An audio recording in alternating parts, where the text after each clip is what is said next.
क्या आंसर आना चाहिए बताइए।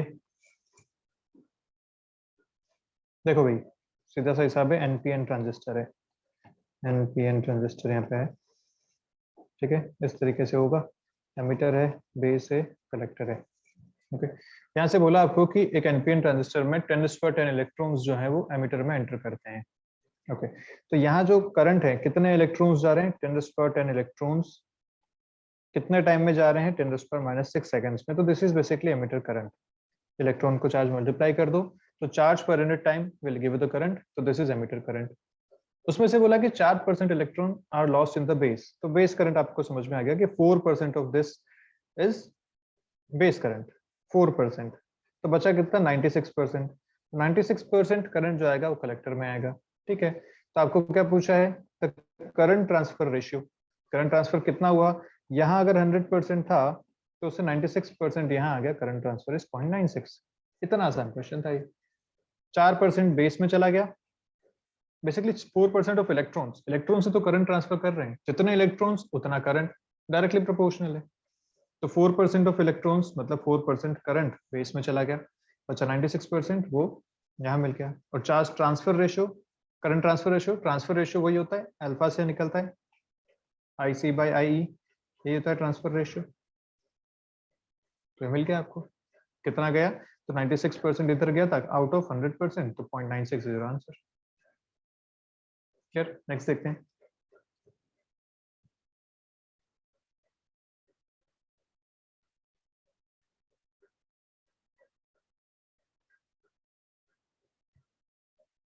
देखिए क्या कर रहा है नेक्स्ट क्वेश्चन।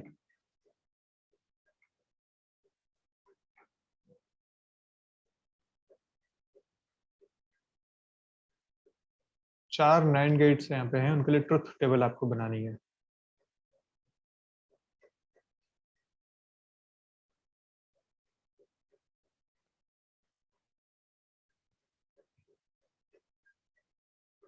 और इस क्वेश्चन में अपन साथ में एक बात और डालते हैं कि इसके लिए आप बूलियन एक्सप्रेशन भी बनाइए। बूलियन एक्सप्रेशन भी साथ में बनाइए। बूलियन एक्सप्रेशन मतलब ए और बी वाली जो इक्वेशन बनती है पूरी, last y equal to what, वो भी बनाइए साथ में।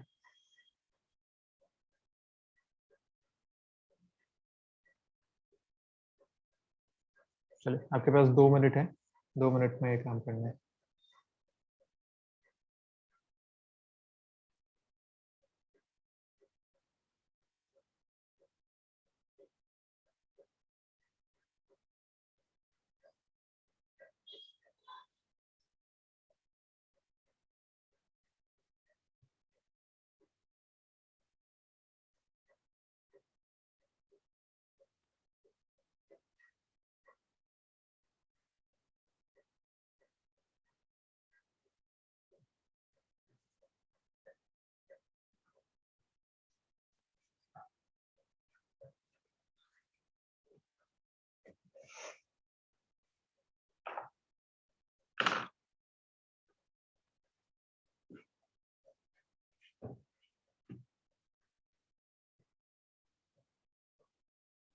सर हम्म, ऑप्शन डी आंसर है। क्या आंसर आया तेरा? डी वाला। फर्स्ट? डी। क्या डी। बोला? फर्स्ट? अच्छा, नहीं, गलत है, गलत है। Option A. ऑप्शन ए, ठीक है, option A is the correct one. बाकी लोग भी जल्दी से एक बार ट्राई करो, ये होना चाहिए। सर ए। हाँ, ए ठीक है बिल्कुल। और इसका बूलियन एक्सप्रेशन क्या बना?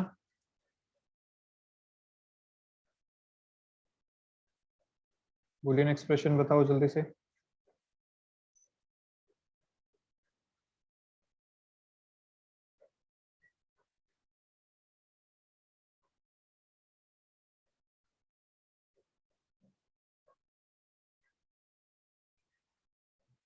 सर एक्स और। हाँ, एक्स और बन रहा है, ठीक है।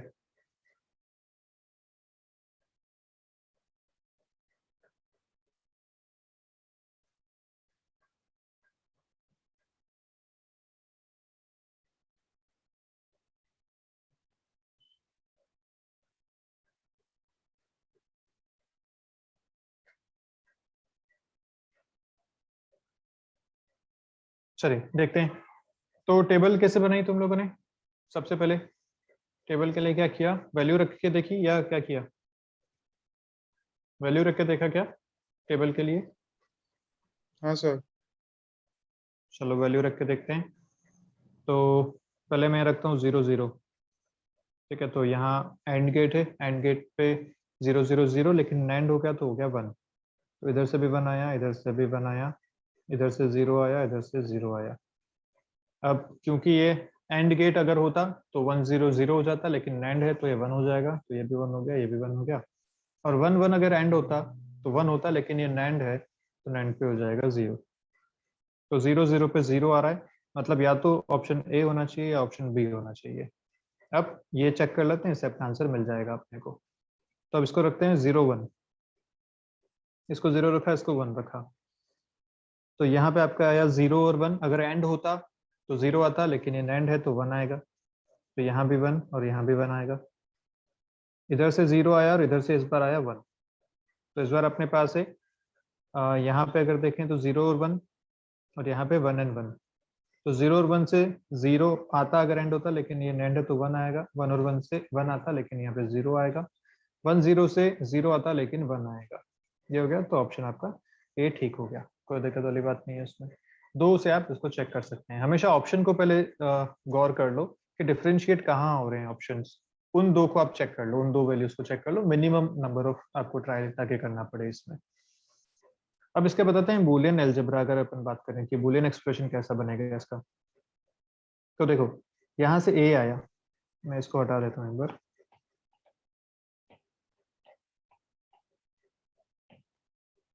इधर से आया ए, तो यहाँ आया ए, यहाँ आया बी, यहाँ आया ए और यहाँ आया बी। ठीक है, इधर से आएगा ए डॉट बी का बार। नैंड मतलब ए डॉट बी, और सॉरी एंड मतलब ए डॉट बी, नैंड मतलब ए डॉट बी बार। तो यहाँ भी पहुंचा आपके पास ए डॉट बी का बार, और यहाँ भी पहुंचा ए डॉट बी बार। ठीक है, अब फिर से नैंड है, तो यहाँ आपके पास मिलेगा ए डॉट बी का होल बार, और यहाँ मिलेगा again A dot B dot A का होल बार। ऐसा आपको मिला। ठीक है, अब जब इस तरीके से होता है ना, होल बार ऊपर जब होता है, तो उसको अपन कन्वर्ट कर सकते हो। किस में कन्वर्ट कर सकते हो श्रेय? इसको मैं और क्या लिख सकता हूँ?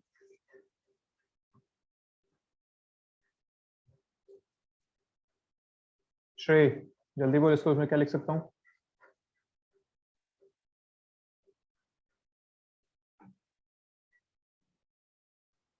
अरे नहीं पता है तो बोल, नहीं पता है सर नहीं पता।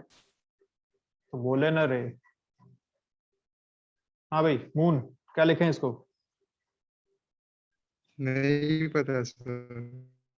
किसी को कोई आइडिया? अगर ऐसा अपने पास है कि दोनों पे बार है और ऐसा बार है, तो इसको और क्या लिखा जा सकता है? 1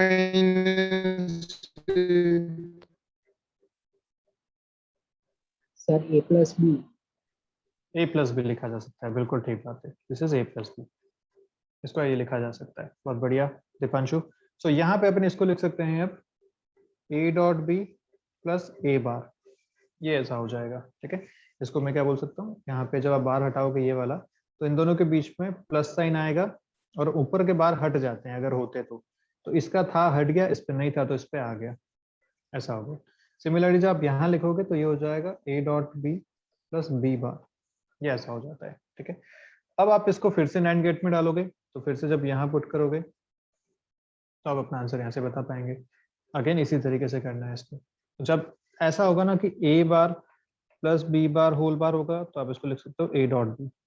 आप इसको ऐसा लिख पाएंगे। ठीक है, तो ये बात ध्यान रखो, ये मैंने आपको पहले भी बताई थी क्लास में भी। अब इसको फिर से नोट कर लो अलग से कि ये दो इक्वेशंस रिलेशंस इंपॉर्टेंट होते हैं बूलियन अलजेब्रा के टाइम पे। जब A bar dot B bar whole bar हो तो उसका आप ए प्लस बी लिख सकते हैं, और A bar plus B bar whole bar हो तो आप उसको ए डॉट बी लिख सकते हैं। दिस इज इंपॉर्टेंट, इन दोनों को ध्यान रखो, इससे आप इसका क्वेश्चन कन्वर्ट कर पाएंगे। चलिए नेक्स्ट देखते हैं। जीनर डायोड का क्वेश्चन है, देखिए।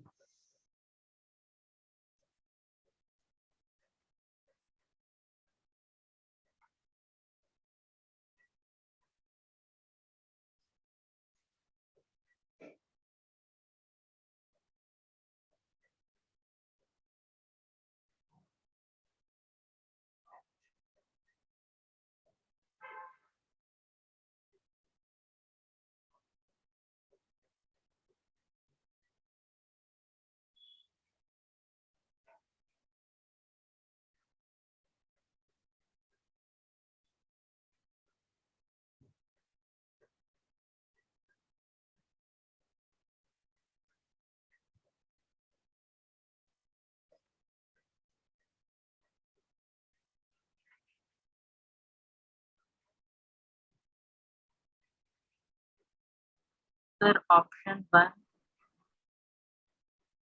ऑप्शन 1 बोला ना तू? A1 ए गलत है।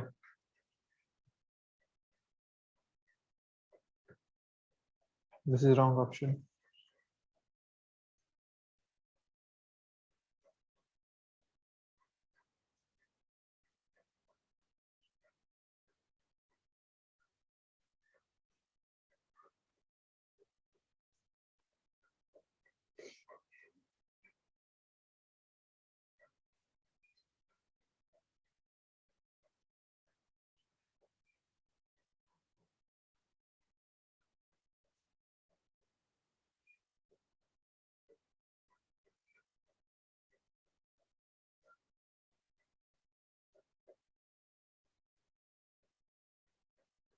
आई जेड और आई एल बताना है आपको।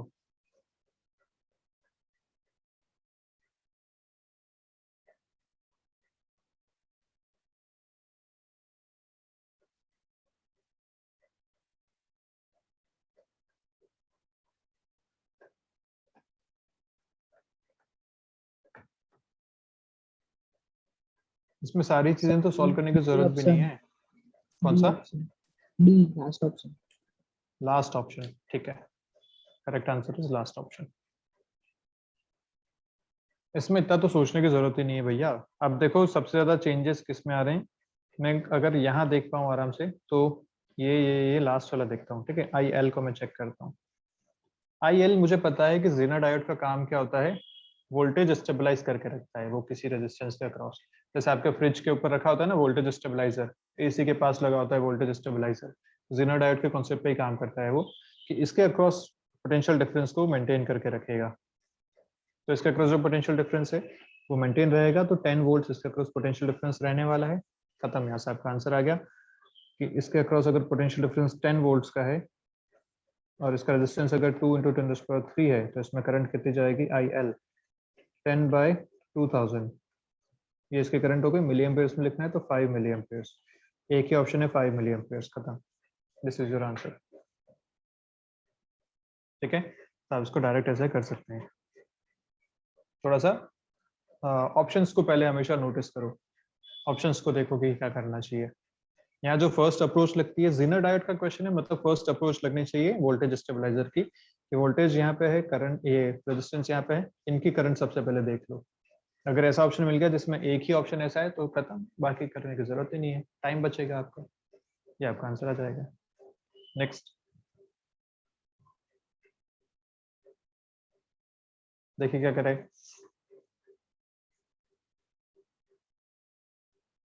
कॉमन एमीटर एम्पलीफायर है, करंट गेन आपको दे रखा है 62। कलेक्टर रेजिस्टेंस, इनपुट रेजिस्टेंस भी दे रखे हैं, इनपुट वोल्टेज दे रखा है, तो आउटपुट वोल्टेज पूछा गया है। रेजिस्टेंस के रेशियो वाला एक क्वेश्चन है।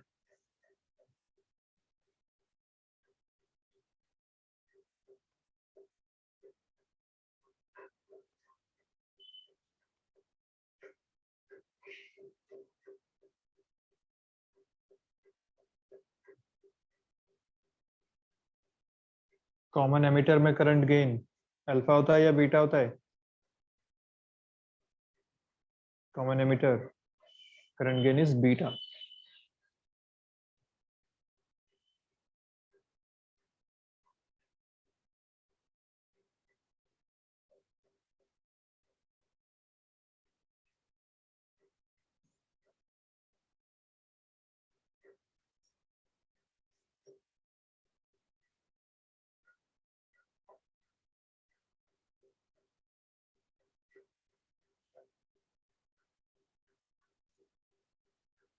क्या आंसर आया?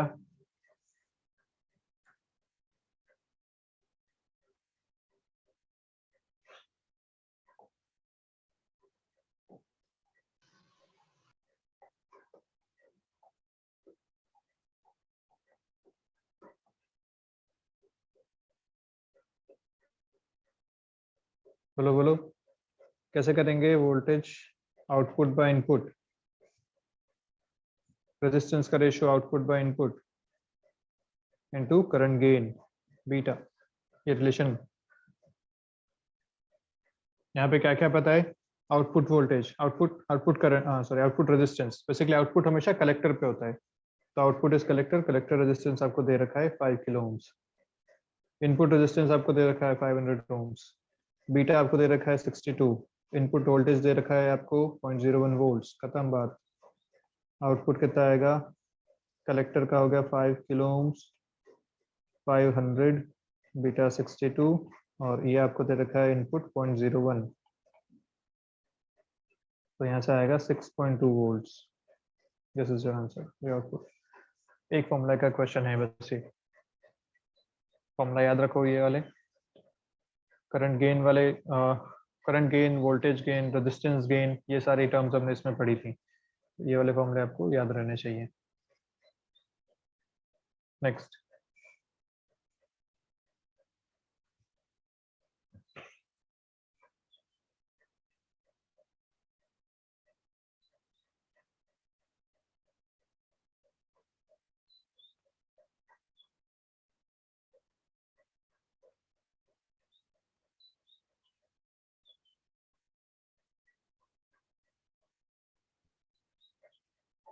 क्या बोला है? पी और आर को आपने चेंज कर दिया 0 से, और क्यू और एस को अभी भी 1 रखा,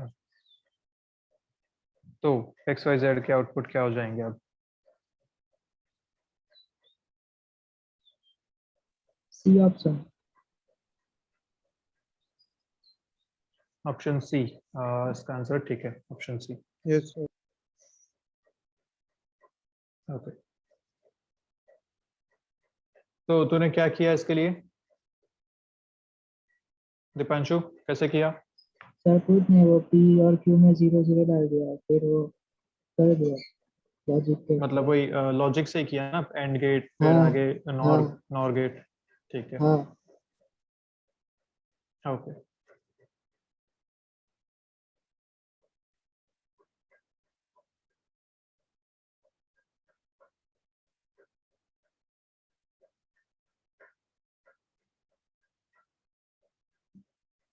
तो देखो अपने को यहाँ तक एक बात समझ में आती है कि अगर ये 1 1 है और ये एंड गेट है, तो x में 1 आ रहा था।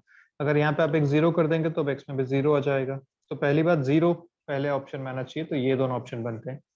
तो सी और डी में से एक आंसर आपका हो सकता है। अब इसमें चेक करो कि ये दोनों ही अब चेंज हो रहे हैं, तो इसमें से आसान वाला कौन सा है? आसान y वाला है। z तक क्यों जाए फालतू, वहां तक क्यों पहुंचे?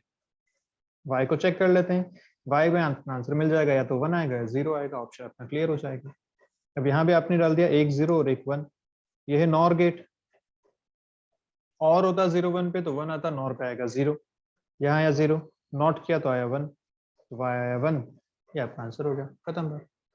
तो ऐसे थोड़ा सा आपको ऑप्शंस के साथ सोच के चलना पड़ेगा टाइम बचाने के लिए। तो आपका आंसर आ गया ये वाला। नेक्स्ट देखिए, साइनोसोडल वोल्टेज है,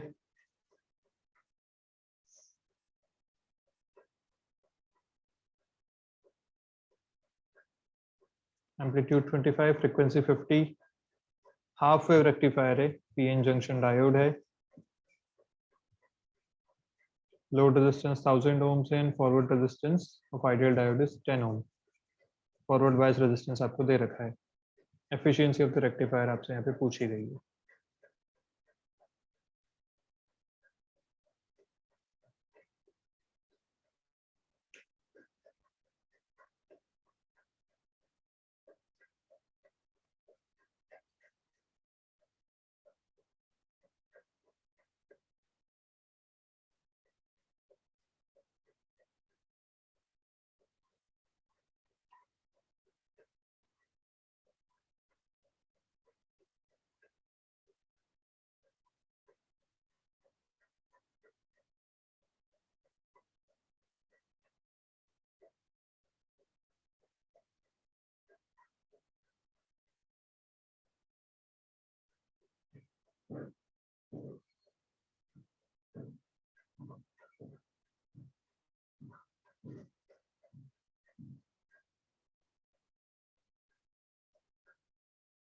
फॉर्मूला याद है आप लोगों को इसका? रेक्टिफायर के केस में एफिशिएंसी कैसे लिखते हैं?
Sir A option.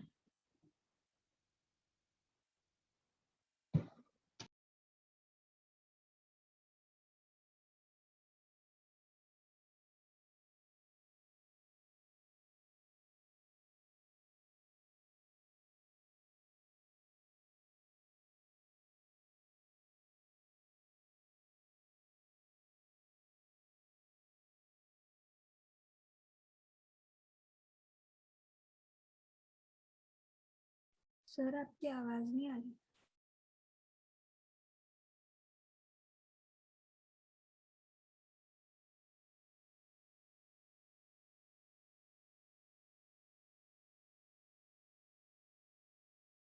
सर आपकी आवाज नहीं आ रही।